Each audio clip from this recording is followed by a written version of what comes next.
Ace Podcast. You are listening to the Crazy Town Podcast, Season 2, Episode 5, with Jonas and TNT Dynamite. What's going on, Jonas? Nothing. TNT, did you know Marge Simpson has rabbit parts? What? Marge Simpson, from The Simpsons, is part rabbit. Like, what parts, Jonas? You know my mind. She does not have a rabbit vagina. God damn it, am I that transparent? You are. She doesn't have a rabbit penis either. That was my second guess. Her hair is shaped like that to hide her bunny ears. Really? Marge Simpson has bunny ears. I guess Matt Groening wanted to unveil this in the last episode of The Simpsons, yet it's been going on for 30 years, so he really hasn't had an opportunity. Are you serious? If you play The Simpsons arcade game... Yeah, I've seen them in the arcade When game. Marge gets shocked, you can see her bunny ears. What? That's the only fucking reference they've made to it at all. Wow, that's crazy. Yeah, I know. It's been going on for 30 years, and they never talk about it. But yeah, in the game, if she gets shocked, you can see her bunny ears. You can go Google it. You can look it up. Or better yet, if you've never went and played it, go find a copy of the Simpsons arcade game and play that shit. It's fun as hell. Me and a couple other people beat that in the arcade in Circus in like 2011. We got a bunch of quarters and got drunk and played it until we beat it in the arcade. My God, in the arcade. Yeah, it was awesome. We were wasted.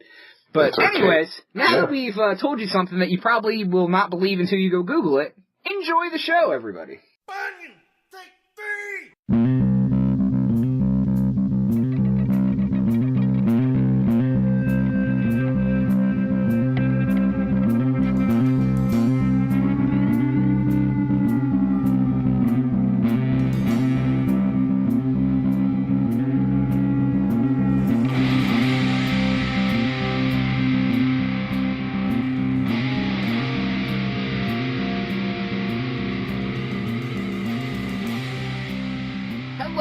Hello, and welcome to another episode of the Crazy Town Podcast.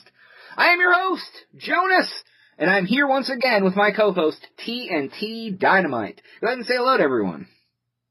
What's going on, everybody? TNT Dynamite here, the explosive one. TNT, DINONIGHT.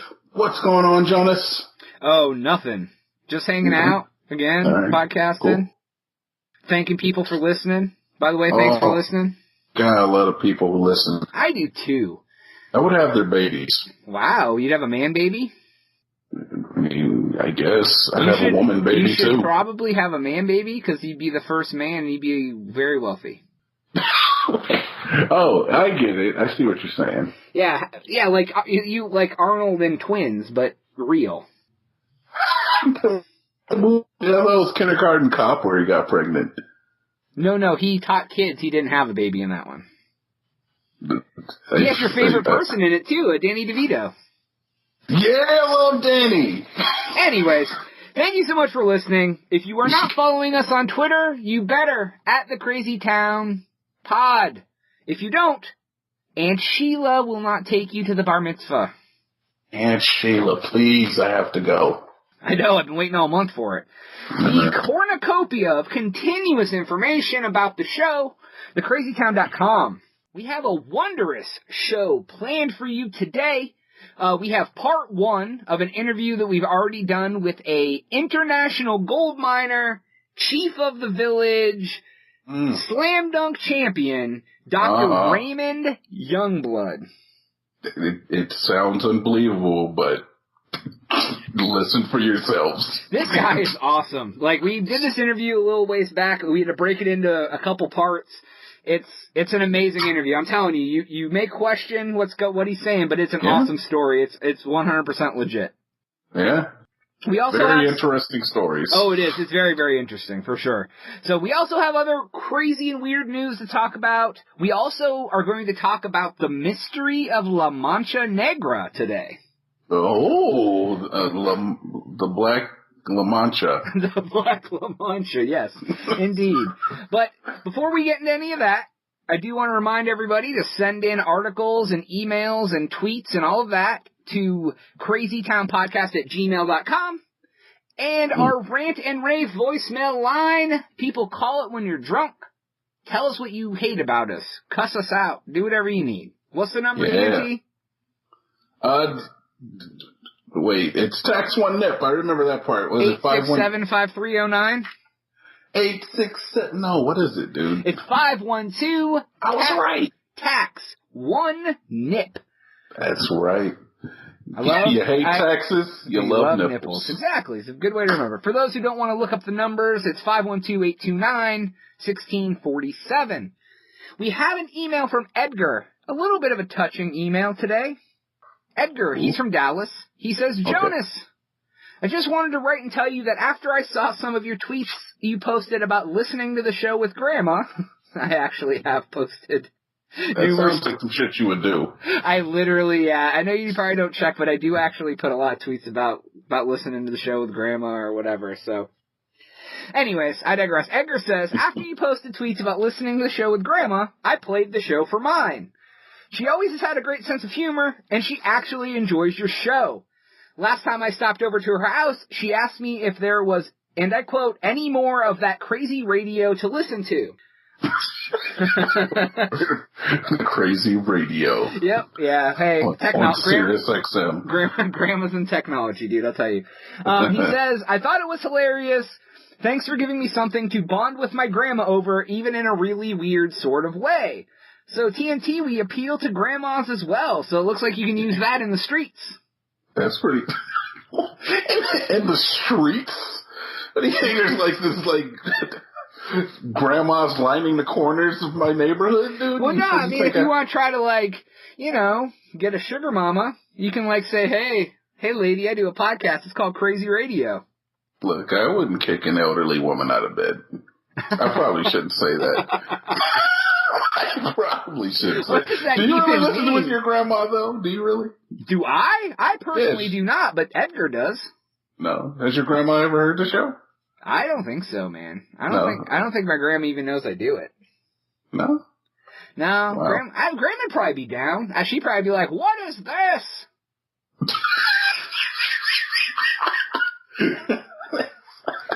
I don't know. My grandma's actually really awesome, but I don't know what she would think about this. She'd probably be like, Jonas. No, you're pretty vulgar sometimes. In that grandma tone, yeah. Yeah. It'd be like that time when I was 5 and I tried to steal a pack of gum from the store. It's the only time I've heard grandma ever yell at me, and I was like, oh my god, grandma's evil! And then she's been nice ever since. So I was like, oh. Anyways, before we jump into La Mancha Negra, TNT, drop some knowledge on these hoes. Absolutely. It's time to learn with TNT, your episodal, anecdotal, vocabulary expansion exercise. I will never remember to say that again, by the way. I feel like you misused anecdotal, but yeah, I know I did. I just threw it in there. No, I didn't mean to hail Hitler all over your. You're already a fucking grammar word nerd Nazi, so why don't we just fucking. All right. Today's word is capacious. Ooh. How you spell it? Yes.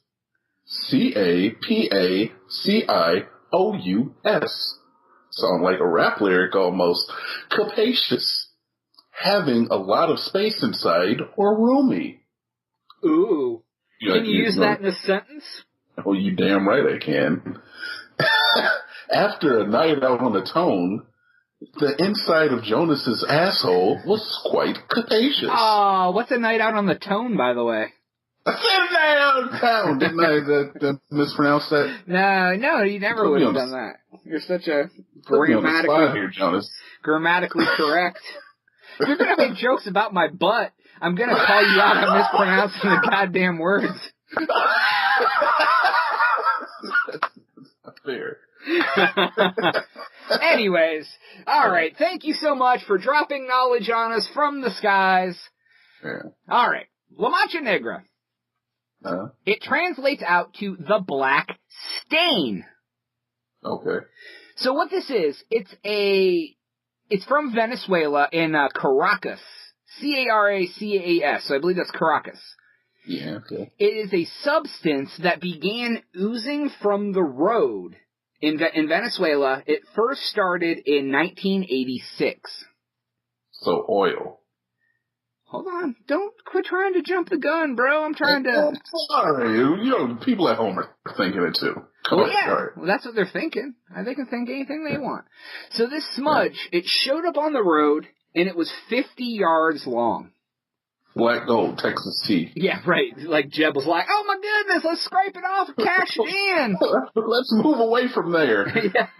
I said, let's go to California. It's the place I want to be. Anyway. I guess I'm not going to go into the whole song. No. I mean, I'll load my truck in my family or something. I don't know. So they found it on the road. They found it on the road. It was 50 yards long. They found it as workers were patching a 30-year-old asphalt on a stretch of highway. At first, there was little concern about it showing up. But after it stretched to 100 meters, and then eventually it was 8 miles of the highway was covered with this unknown material. Okay. They found that it contracted and expanded with weather. So when it was hot and wet, it would expand. Oh. And when it was cold and dry, it would contract. So it's dick meat. Yes, that's exactly what it is.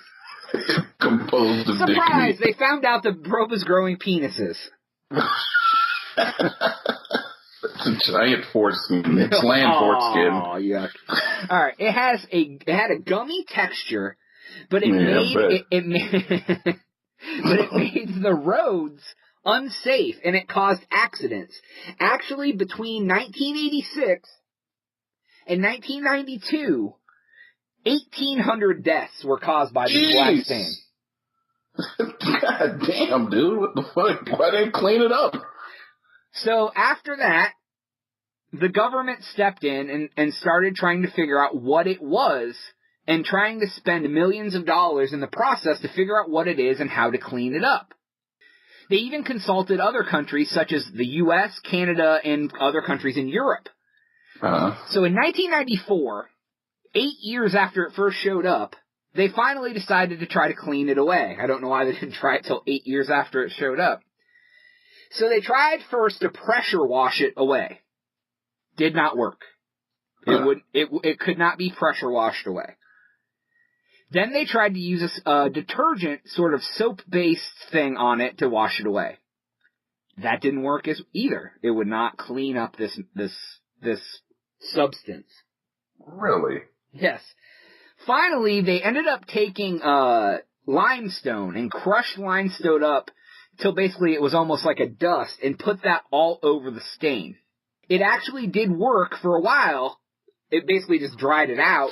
But it made the roads so dusty that drivers complained the air was almost unbreathable when you tried to drive on it.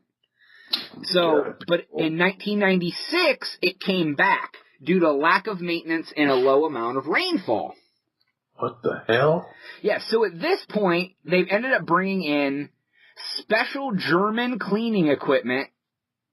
They didn't say what it was. They never mentioned what this special cleaning equipment was, but they brought it in from the Germans, and they actually cleared it up. I don't know why they didn't mention what the magic was that cleaned this up. It's probably OxyClean. They showed up with a guy from fucking the OxyClean commercial that OD'd. He was Billy just Mays, like, man. Yeah. Rest in peace. They just threw OxyClean down on it and had they had like a toothpick and OxyClean, and it came right off because OxyClean cleans everything so well. And a truck of ShamWows. Yeah, that guy. You're gonna love my nuts. That guy, the Vince guy from the shit. Anyways, so they cleaned it up. It came back again in 2001. They say it's an inch thick, greasy black blob that has the consistency of chewed bubblegum. That's kind of nuts, man. Right. Now, there are some various theories of what it is. Some people thought it was raw sewage from nearby slums had ran downhill under the asphalt and caused a chemical reaction that broke down the road and whatever. They thought maybe it was poor quality asphalt, but they claim that the asphalt itself has nothing to do with the creation. But like you said earlier, the most accepted theory is that it's the result of like oil and gas and dirt and poor quality vehicles leaking fluids onto the road. But they can't confirm, they tested it, it's not pure oil or pure gas, whatever. No one still knows what this is. I mean, we have like scientists and shit. Well, yeah, but they don't know, man. It's like... Okay. That's crazy. Yeah. So that's why it's called La Mancha Negra, because it's the black stain. Have you ever seen the movie Creepshow? No. Oh. Well, in a non-millennial world, because I know you're a millennial. Somebody out there seen it. The audience. It's actually Creepshow, too. It reminds me of one of the little skits that they did, the horror stories, was these people were on a little makeshift raft in this pond, and this blob started growing through and eating them, and it just reminded me of that. There was no fatalities from the blob eating anyone, just accidents. Oh, okay. Sounds cool. It's not a cannibalistic blob. Wait, a cannibalistic blob would eat other blobs? Well, it's already cannibalized so many other blobs that there's not even any blobs left to cannibalize. It is wiped out all. It is so cannibalistic. It has wiped out every other blob and is now the only blob. Ah, okay, that makes sense. Yes, I'm sure. Yeah. And you say that makes sense. That's my favorite part. Oh, okay, yeah, that makes sense. I got you. Yeah. All right. That's all I got for that. We will be right back on the Crazy Town podcast and go over a few more stories before we get into our interview with Dr. Raymond Youngblood. We will be right back.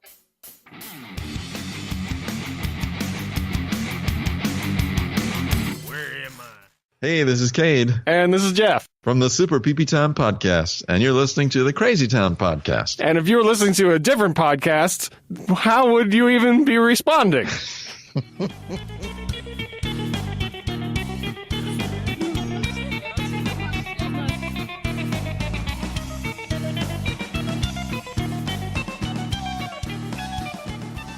And we have returned on the Crazy Town podcast.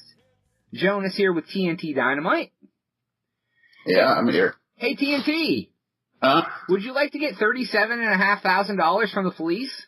What do I gotta do? Well, I have a story that happened in Florida. Oh, there's a surprise. Go figure. And it's kind of crazy. So everything we ever... I swear, dude, half the stuff we talk about is from Florida. I know, right? This happened a little while ago. It was in December of 2015. A 64-year-old man was pulled over for speeding. Mm-hmm. I think he was like after dropping like someone he knows off at like a rehab or like for cancer treatment or something. It was like he was doing something nice and gets pulled over for speeding. That's unfortunate. Right. So when he hands over his license to the police officer, the officer noticed that he had a concealed carry permit. Then the driver confirmed to the officer that he did have a pistol with him, and she asked him to step out of the car for safety, which he obliged. And he shot her. That'd be Florida. He wouldn't have got $37,000 if he shot the cop.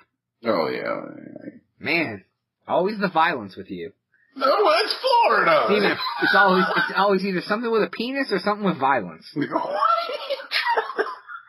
Get out of here, dude. It's Florida. It wouldn't surprise me if a penis or violence. All of a sudden, an alligator came out of nowhere and ate both of them. That's the kind of shit that happens in Florida. All right. So she searches the car. She gets permission to search the car, and then comes back to him and asks him if he wants to tell her about what they found in his car. Okay. Confused, the man said nothing. There was nothing in my car. You know, just like every criminal. What do you have in your car, sir? Nothing. I have nothing in there. 22 pounds of pot in the fucking trunk. Dead body, whatever. You know, I mean, there's always something crazy, and it is Florida. They have a traveling circus in the trunk. There's like... Harambe. Harambe's in there. It's like Tupac. He's really not dead. It's Harambe. Tupac and Harambe playing cards. Yeah. Tupac and Harambe are in there. They're in there making meth for immigrants. I don't know. I'm rambling. Okay. There you go. Anyways, so confused, he said, I don't have anything in there. To which she confronted him about some crystals that were lying on the floor of his car. And they test it. It's a white substance, and it comes back positive for meth. Dun, dun, dun. Methamphetamines. So the man swears up and down that he doesn't have any meth, and that it was frosting from a Krispy Kreme donut. Because he gets them once a week, and he eats them in his car. So, I mean, that sounds legit, right? I mean, I dropped some frosting on my floor. It's not meth, I swear, officer. Please don't take me to jail. Honestly, those Krispy Kreme donuts are so fucking good, I wouldn't be surprised if they sprinkled meth on them. It tested positive because the Krispy Kreme put meth on your donut, sir. That's why he got $37,000. Man, those things are fucking delicious. Myth busted. Dude, if I eat Krispy Kreme donuts, it gives me heartburn because they're so goddamn sweet. It's like eating a sugar brick. It's probably the meth, Jonas. Oh, the meth gives me the heartburn. Fuck. Meth has been known to induce all kinds of gastrointestinal issues. All right, fair enough. All right. So, needless to say, they took him to jail because he had meth on him. So he was in jail for 10 hours before they released him. They sent the magic meth from his car out to a lab to be tested. Sure enough, it came back as not a controlled substance in any way, shape, or form. What the fuck? They did fail to say if it was actually frosting from the donut, but my guess is that it was. So, all the charges were dropped against him. But another story from Florida, go figure, there was another person, a contractor, was arrested for drywall dust that was in his car that came back positive for cocaine from a field test. Oh, wow. What's up with these field tests? So come to find out, Florida field tests. The field tests are very inaccurate. They said that 21% of the declared items that were declared as meth in the field were in fact not meth. So 1 out of every 5 is a false positive. Wow. That's not a very good ratio, man. Right? Exactly. Well, considering they're ruining people's lives over this and taking them to jail for drugs, felony drug convictions, they says the kits they use, get this, are $18 for 10 tests. You can get more pregnancy tests for that kind of money. They're running to fucking Dollar Tree and snatching up all the dollar drug tests off the shelves and fucking... They're getting them from fucking Aldi's in like a 10-pack. Dude, you can go to it's a dollar store here. It's called Dollar Tree. Everything is literally $1 or less in this store. It's not like Family Dollar or whatever where things are like just discounted. This is a legit dollar store. They do in fact sell marijuana drug tests and pregnancy tests there for $1. Huh. Yeah. So I would totally rely on a job or a baby by $1 test, Yeah,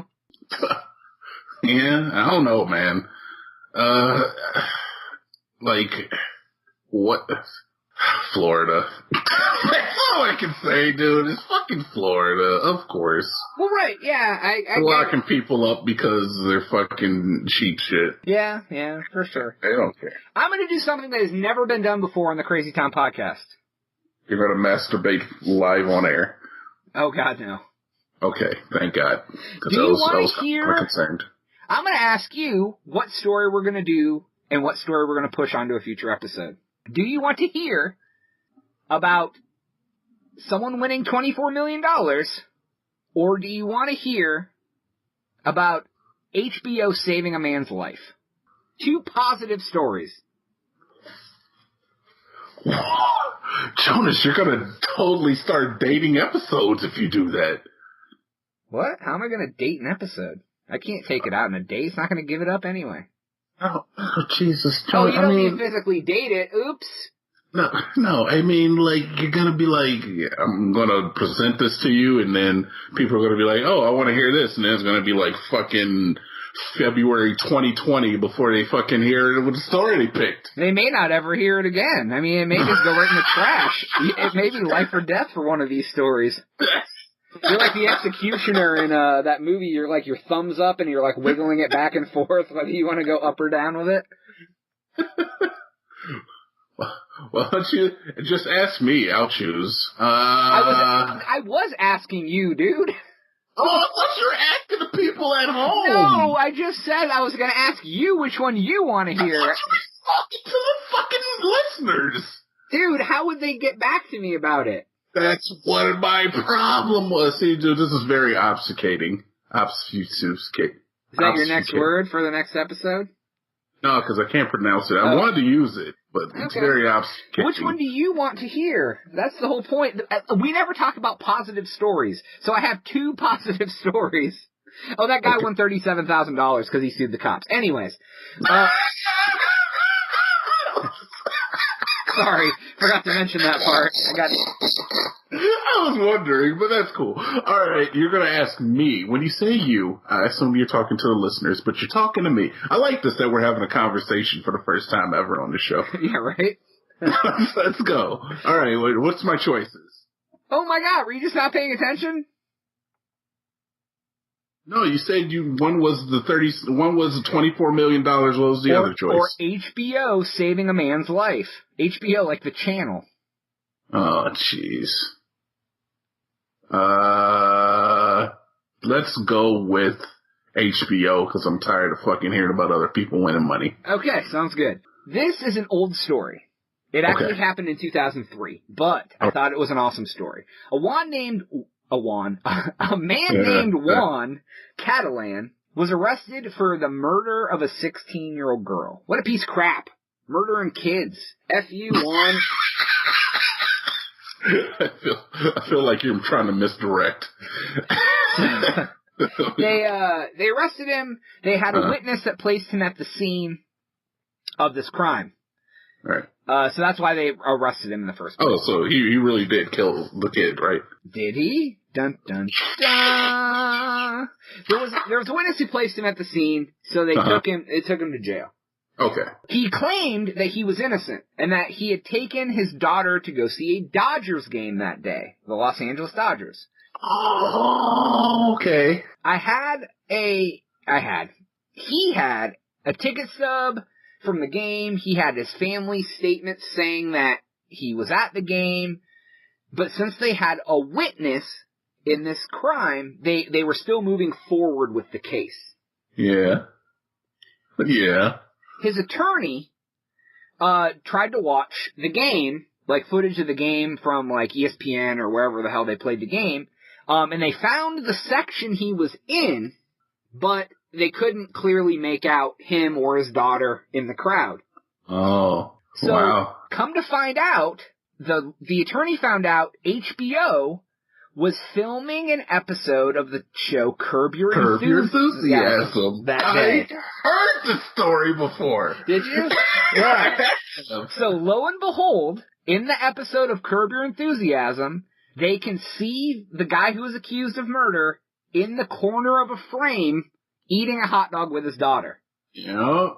So they placed him, and they said that there was no way he could have got from the game to like 20 minutes north and changed his clothes and dropped off his daughter and and went and killed this lady, and he was potentially facing the death penalty for this crime. And so they dropped all of the charges, and he walked free. I almost feel like when somebody fucking falsely accuses a person like that, they should face some charges. Yeah. Oh, yeah, man. Like, at least let me punch you in the fucking face as hard as I want. Okay. Here's what I see. Just because you have a witness that can place somebody there, do you ever see My Cousin Vinny? Of course, the 2 Utes. Well, right, the 2 Utes. Well, I mean, like, the witnesses can be wrong, because remember they had that one, there was that black lady who, like, lived across the street, and and they were like, oh, but how could you see anything through this window? And they had her take her glasses off, and she couldn't even count the number, so basically she just saw, like, the shadow of a person, and was like, oh, it's Jimmy, he did it, you know what I mean? Like, so witnesses can be wrong. But, like, man, if I was ever going to be a witness to anything, you better damn believe I would feel so bad if I wrongly accuse someone. That's my thing, man. Like, having that on your shoulders is bad enough, but get the fuck out of here. Having that on your shoulders is bad enough, but get the fuck out of here. Is what like, for real. I think that you should be allowed to, like, the cops should just set that person in front of you and let you fucking hit them in the face. At least. That's at least. Yeah. If you're falsely accused because some witness fucked up, get the fuck out of here.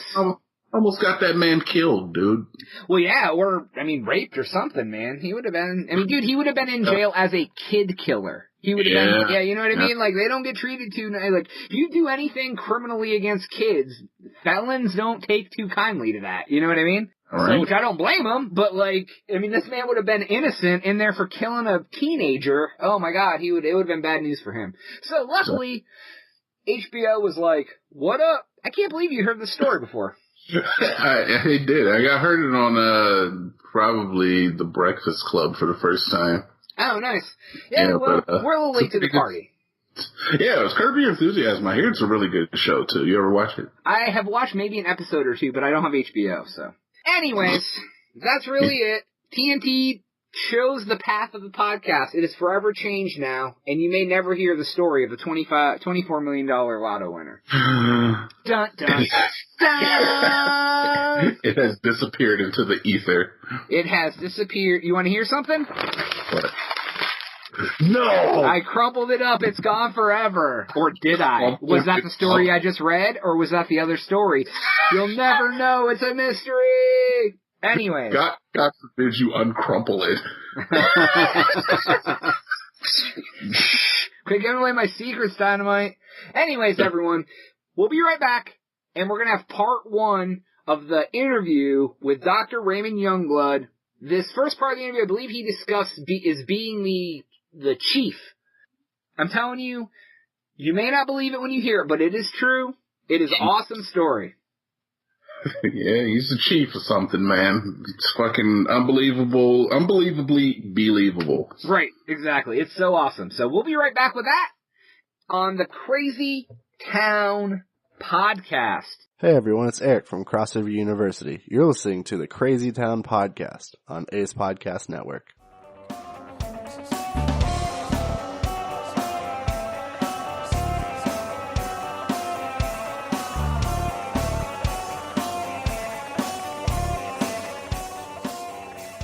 Alright everyone, and joining us now on the podcast is Dr. Youngblood. He is a international gold miner, so I want to go ahead and welcome him to the show. Hello sir, how are you today? I'm doing well, thank you. Thanks for coming on. Definitely. Do you want to go ahead and tell everybody a little bit, kind of like a brief overview of kind of what you do, and kind of tell them where they can find you online, things like that? Sure. My name is Dr. Raymond Youngblood Jr. I'm a award-winning international gold miner based out of West Africa. We operate primarily out of the countries of Liberia, Ghana, Sudan, Colombia, and missing one here, Uganda. Awesome. That's primarily what we do. We extract things like precious minerals like gold, diamonds, and rare earth elements. Okay, and then where can they find you online, like on Twitter, or if you have a website or anything like that? Yeah, Twitter is at Dr. Youngblood. Facebook is just my plain name, Raymond Youngblood Jr.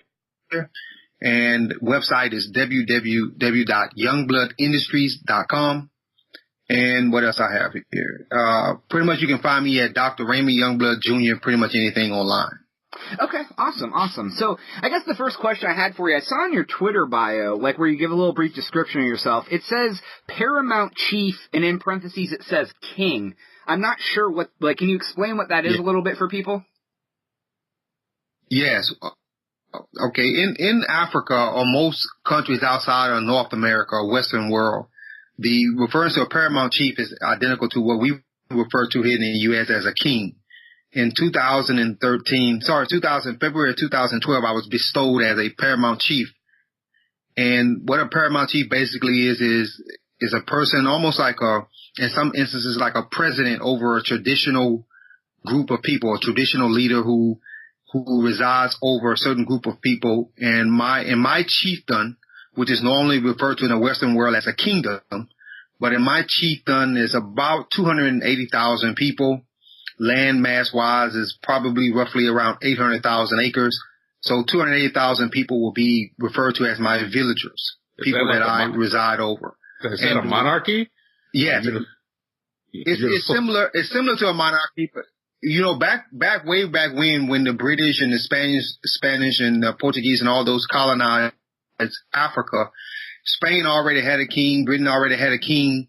So, and when they met the Africans, they also had kings. So when they basically ruled over Africa, they changed the African status from king to paramount chief, which is identical.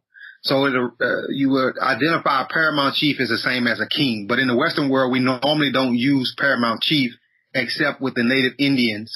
And then in Africa, it is also referred to as paramount chief or king. Okay, that's awesome. What area is your kingdom? Like where at? Like what would be included in that geography wise? Okay. My area where I was bestowed is Liberia, West Africa. My county, Liberia, is broken up into counties, like the United States is broken up into states, and then the states are broken up into parishes. Counties. I'm in Louisiana, so we normally say parishes. But in Liberia, when sometime around 1847, Liberia became an independent nation, and then it also divided its country into counties. So my county is referred to as Barpolu, spelled with a G. The G is silent. G-B-A-R-P-O-L-U, Barpolu. So Barpolu County, and then my area where my chieftaincy reigned more supreme than anywhere else is an area called Bopolu. Is there a G in that one? And that's in West Africa. And that. Say again. I said, is there a silent G in that one? Bopolu. No, not in Bopolu. Okay. So it's just like Bopolu. Now, are you originally from the United States then, or are you from that area? No, I'm originally from Louisiana. Born and raised country boy here in Louisiana. None of my parents, my parents probably wouldn't even know where Liberia was. But I worked over there for quite a long time.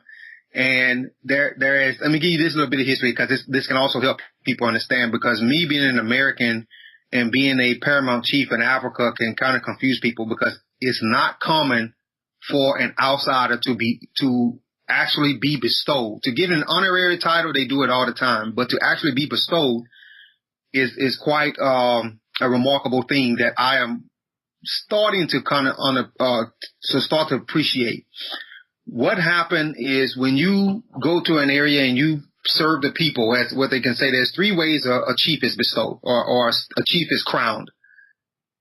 The first way, you're born into it. Your dad and your dad, his dad, and so on was a chief, and then you're automatically born into it. The most prestigious way that is now becoming very popular is when they say bestowed, meaning that the people select you. The people come together, and then they say, okay, we want you to serve as the leader over us. It's not even necessarily a vote. It's a community thing that comes together. You're normally thrown out there with other people, and then out of that group, that's when the people have to all agree on this person or that person. There is no vote divided in between, nothing like that. Either we all agree on this person or we don't. And then the other way is a person is elected, because the chiefs are broken up into categories. There is the overall board that governs the chiefs, which is a leadership structure which is called the Traditional Council of Chiefs and Elders. And that Traditional Council of Chiefs and Elders override all the traditional people, and is also recognized by the central government, which has its own autonomous government structure away from the central government. And I also sit on that board. And then there is a structure which is what is called the Dakpana. The Dakpana is basically like the chiefs of chief or the king of kings. And that's normally a title given to one or more chiefs that currently resides. But normally it's just given to one. And then there's the queen mother, which is the traditional queen, which also resides. So the Dakpana, oh God, I'm gonna be in trouble for, man. I hope nobody hears this interview now. I cannot remember his name, but they're gonna hear it. He's from the, oh, man. The Queen. I know her well because she always called me and get on my butt.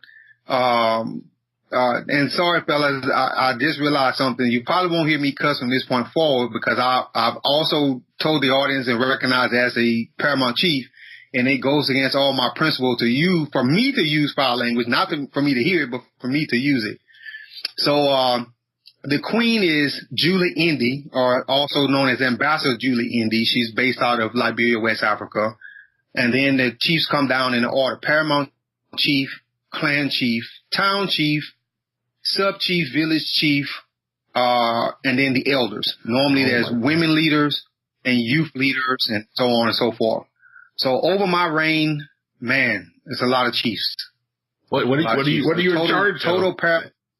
Necessarily, like what are your duties entail? Okay, your duties really entail, just imagine whatever the president of a country does, that's basically what the chief does. And the chief has, just remember, before there was the central government's status that was given to all these countries, it was the traditional status that these countries were ruled by the kind of a monarchy structure. Whether you have the Ashanti Kingdom or the Mali Kingdom or the Zulu Nation or whatever, I don't know what those are. It had that structure to it. So what are those? Say again? What are those? The Mali. Okay, the Ashanti. Oh man, the Mali Kingdom.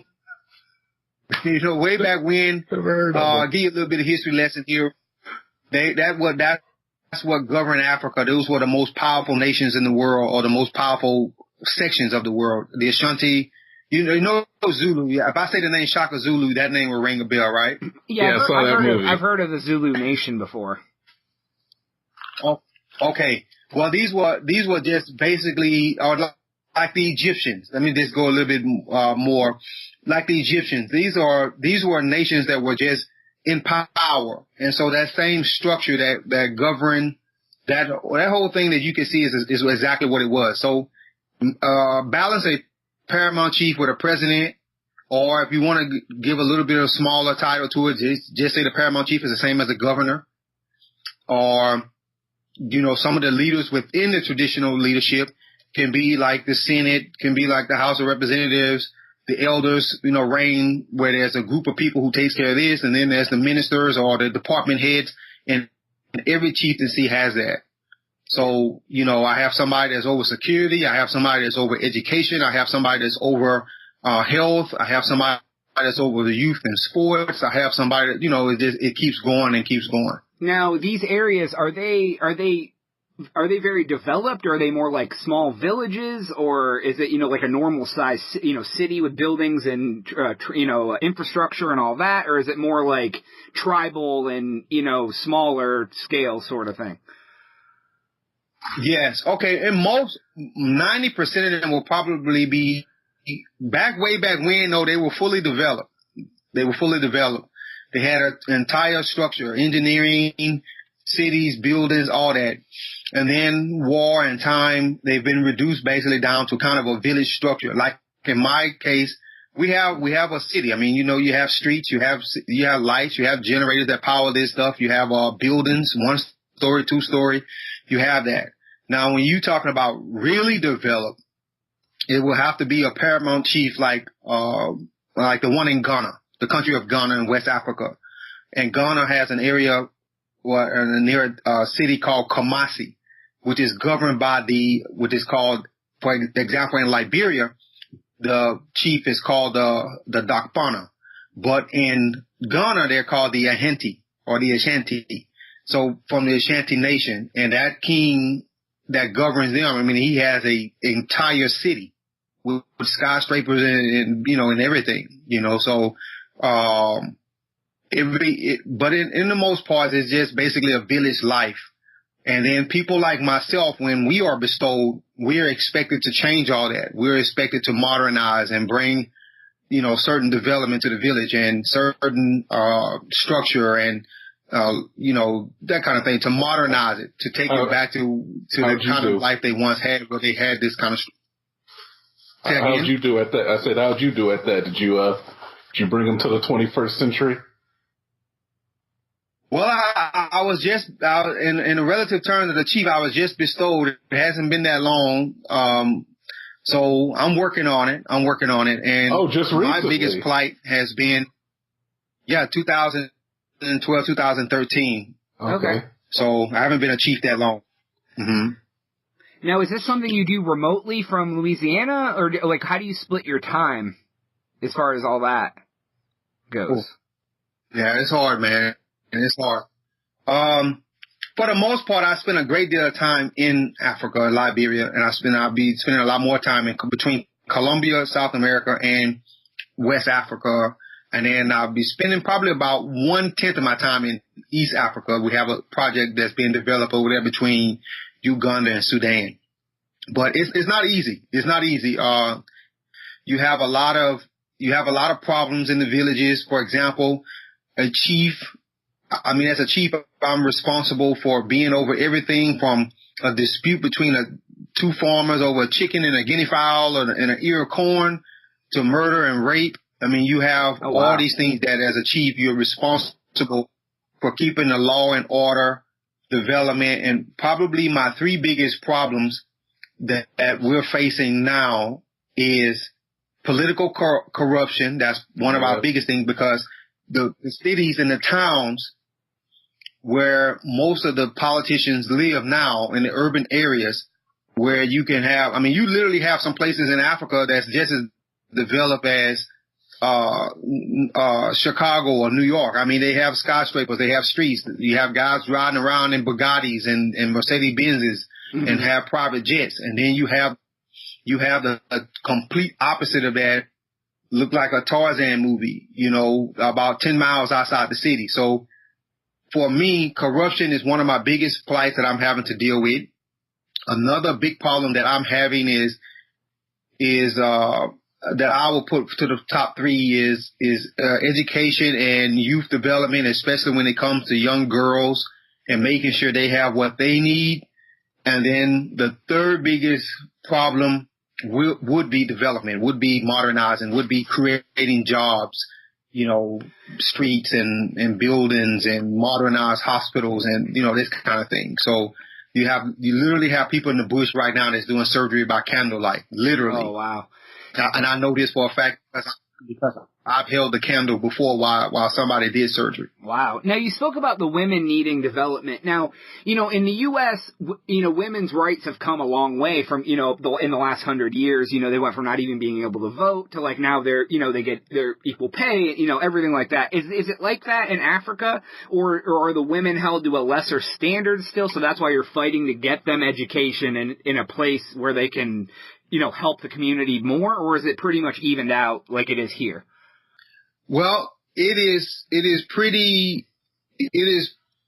here in America, the women probably are far more advanced than what they are there. There you have a male chauvinist kind of atmosphere that is extremely strong. I mean, women are just not expected to be able to do what a man does. And it has been a very big fight for a lot of women, especially in the area of politics, to get equal representation, to be able to pass laws that even help women. I give you one example that is probably one of the biggest places that you can have. If you go to, say, a country like Sudan, let me give a better example. Let's take Liberia. That's my base. I know Liberia like the back of my hand. If you take a country like Liberia, where probably 30% of the politicians are women, 70% are men, but 52% of the population is female. And 52 out of the 80 to 70.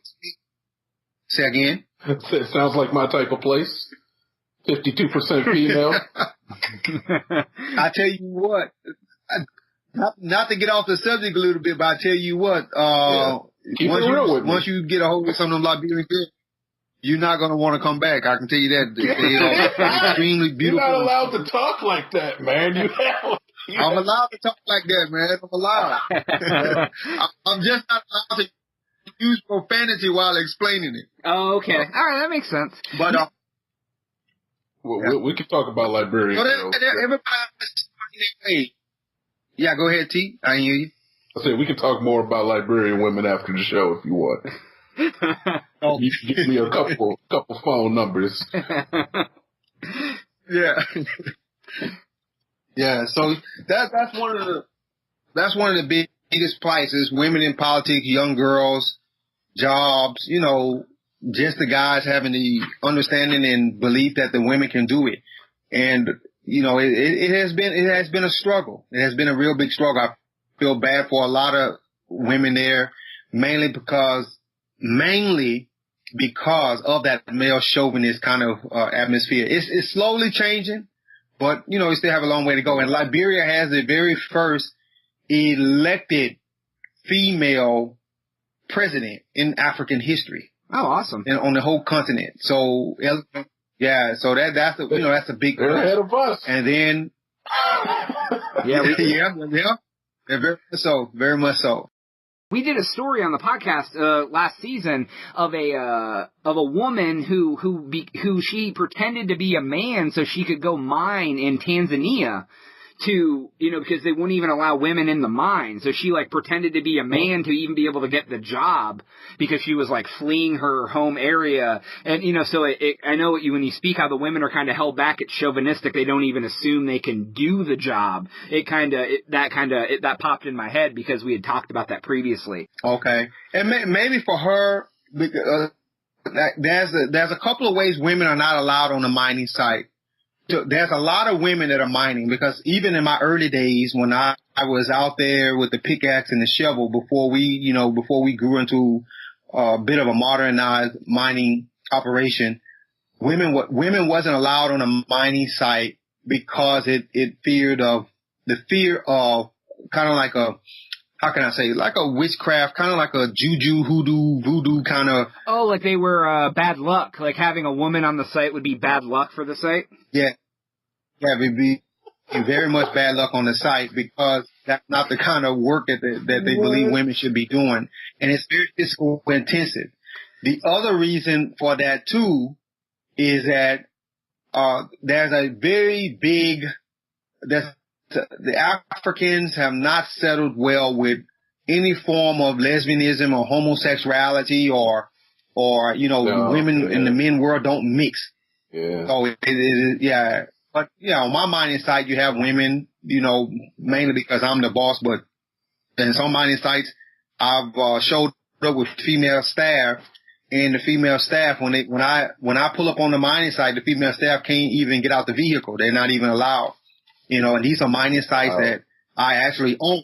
And that's how the boys, they really stick to their guns when it comes to that kind of belief. So, but that's 1,000 different beliefs. So, and some of it too is, I'll be honest, some of it is bull crap. Really, some of it really is bull crap. I got some chiefs right now in some areas that I mine that anytime they want a new vehicle or they want more money or they want to travel somewhere, they will declare a certain day holy. You can't mine on Wednesday. And when you can't mine on Wednesday, they declare that day holy. And for some whatever immaculate reason or miracle, a good $1,500 or $2,000 or $10,000 can make that day perfectly okay. Okay, it's okay to do Wednesday now. The chief has been settled. So. Right. Well, you so said a lot that of corruption. Corruption reigns. So it's like money talks. So people, they're like, oh yeah, a little bit of money will change their mind. I think we skipped on one point. How exactly did you get bestowed this power? Was it just because you got money? You sound like you got money. You talk like you got money. Was it the money? You mine, so essentially there's money to be made. Yeah, brother said he owns mines. I'm wondering, was it the money? Did he just have a lot of money? It was like, what'd you do? What'd you do that was so special? I wish it was about the money. It would be easy. I wouldn't have to go and sit and reside with all this craziness that I believe sometimes. What happened with me? Let me just be honest. And a lot of people don't know this. When I was bestowed, I literally did not know I was going to my own bestowing ceremony because when I was asked to be bestowed ahead of time, like a few months ahead of time, I never responded. I know what the chief's jobs are. I know what they're responsible for. I know I've delivered a baby in a wheelbarrow before. And I know because they didn't have a hospital and the dad was pushing the wife in the wheelbarrow about 17 miles. And then we were going on a scouting trip, and we stopped and we saw them, and I literally helped deliver the baby. And so, I know what I know what that job entails, and I know what's expected. So I kind of ran. I did my own thing where we would, give money, help with medicine, build schools, help build, palava huts, which is like community centers. I would do all that kind of stuff, but I didn't want that responsibility.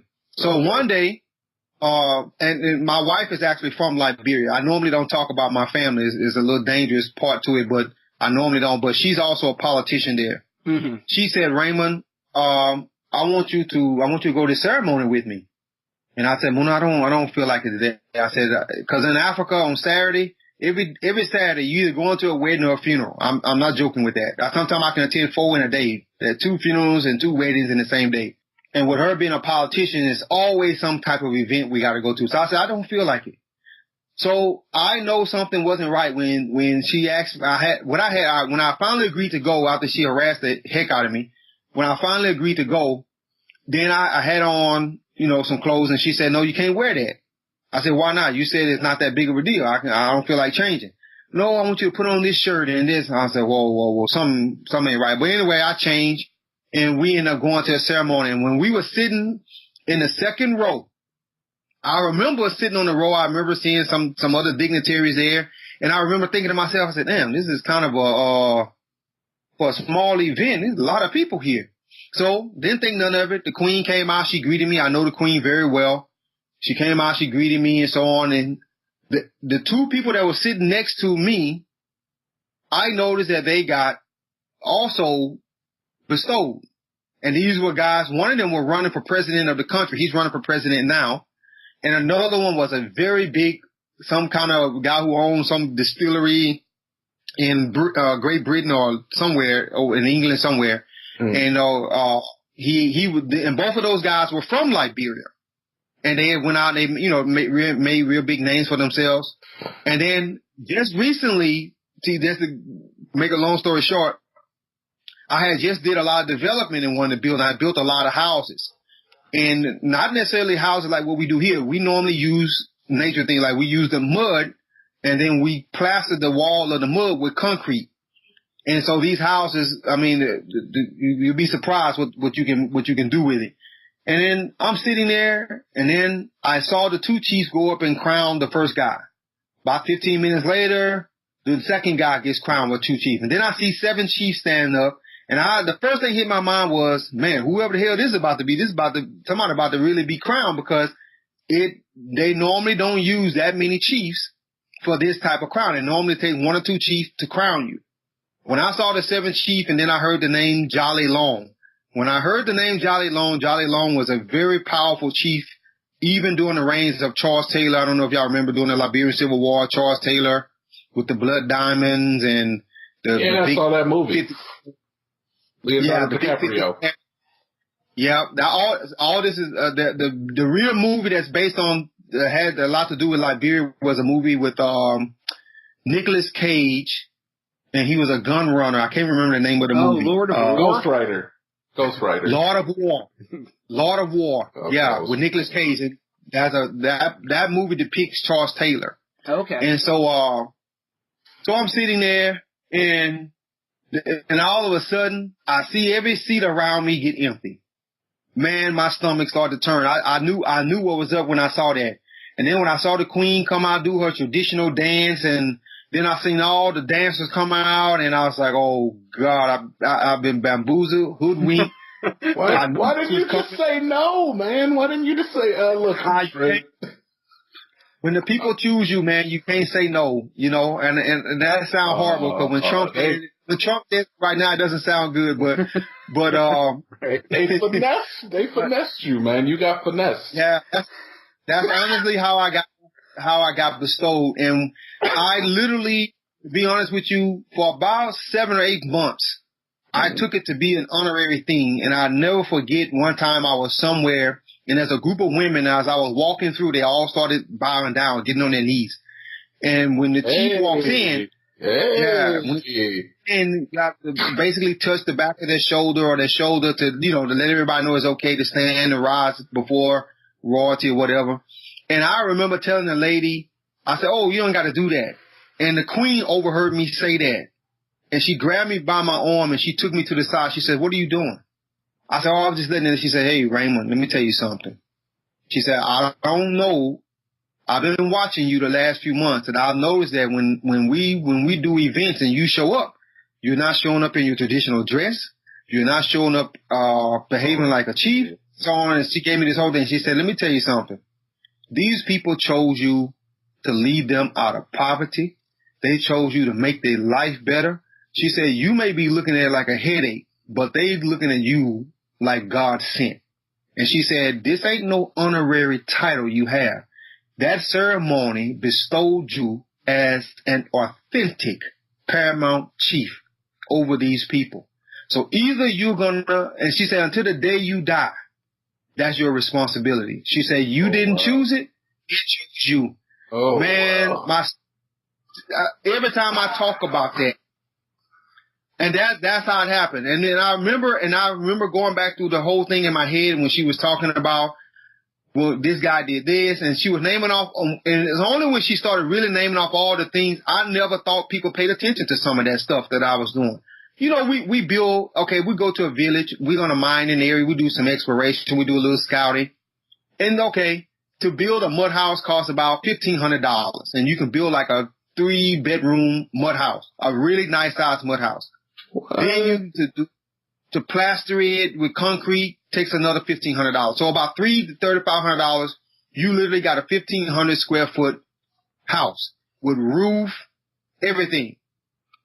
The crazy part about it, I didn't really see that as nothing because we have been doing that so often over the last 20 years. It became kind of common thing to me. I will build myself a mud house because I know I'm going to stay in that village. And you got electricity there. I mean, you don't think of it like nothing. I'm telling you, walk in, you see 40-inch plasma TV, you see everything in a common house. And you got modern furniture with the recliner, I got lazy boy, you got all of that stuff. Everything powered by generator, so you living good. Okay. And so it never dawned on me, but to them, it meant everything. It meant everything. So from that point on, I changed my mindset about it. And even now, even just last week, I went to I'll tell you this real quick. I went to a Chamber of Commerce meeting, and I wore the traditional gown. So here I'm in a little DeSoto Parish, Louisiana, with all and a dashiki. Oh yeah, man. We talked about everybody swore to God I was Muslim, and it was crazy. And then I showed up. This is the crazy part. One of my good friends, a white lady, she came and picked me up, and she said, "Hey, I'm bringing another one of my friends that you already know." I said, "Who is it?" "Oh, the investment lady." "Oh, yeah." So here I show up with 2 blonde-headed white women wearing all this African gear. So you got to know we the talk of the whole chamber meeting. Everybody can't stop looking at us, and then 3 news stations was there. I mean, it was hilarious. Oh man, so, that sounds like a really interesting time. That's a great story. So let me go ahead real quick. We'll take a quick break and we'll come right back and finish the interview up with Dr. Youngblood here, and we'll be right back on the Crazy Town podcast.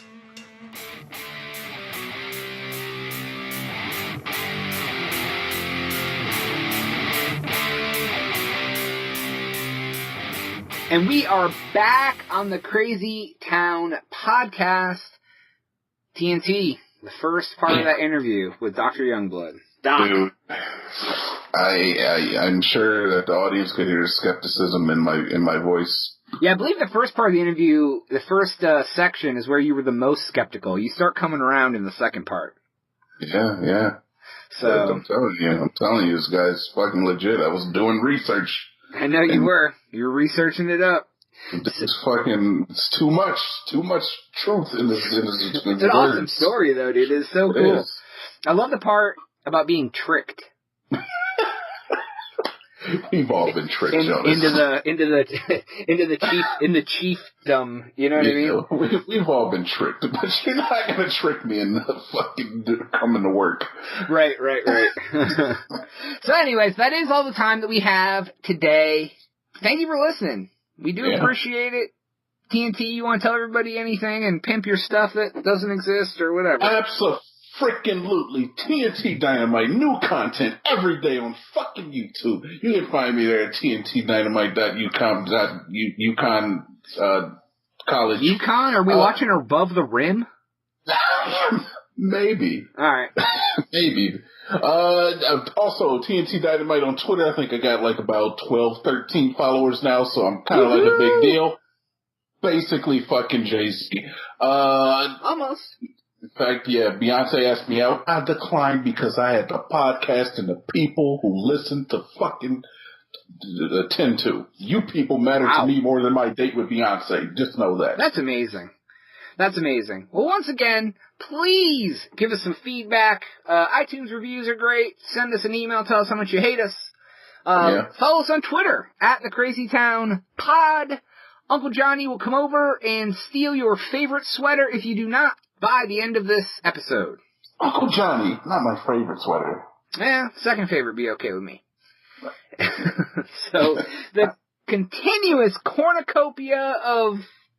I'm backwards, but that's fine. CrazyTown.com.